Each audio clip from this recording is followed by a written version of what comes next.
La force d'un chef d'entreprise en 2025, c'est la volonté, la vision. Et donc il faut avoir une confiance en soi et aux autres importante pour pouvoir permettre d'accomplir le nécessaire pour avoir une activité pérenne. C'est la foi. Il faut vraiment y croire, il faut être passionné. D'être aussi dans la capacité de proposer, d'innover, d'être dans la projection un petit peu permanente.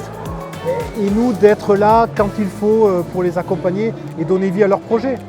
C'est un ouvrier passionné qui sert à connecter les gens et à leur donner du sens finalement et à fédérer tout autour de lui un écosystème. Être toujours bienveillant et puis être toujours motivé à ce qu'il a envie de faire et être passionné surtout. Avoir du dynamisme, de l'innovation quoi.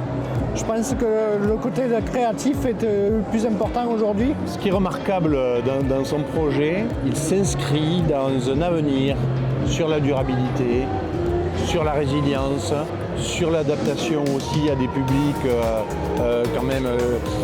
qui ont souffert.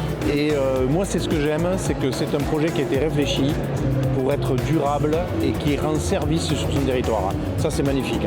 Deux choses peut-être. La première, c'est la notion d'innovation utile, une innovation qui est vraiment au service des usagers.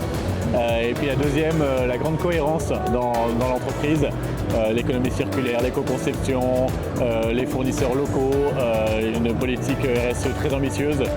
Je vais ranger dans mon bureau. Ça à la vue des clients et de nos collaborateurs aussi. Mais je pense qu'il aura une meilleure place à l'accueil parce qu'il sera vu vraiment par tout le monde.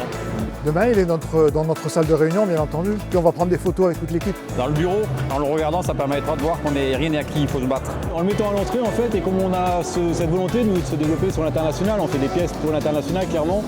Chaque personne qui rentre voit ce trophée. C'est du Made in Tarn, en fait.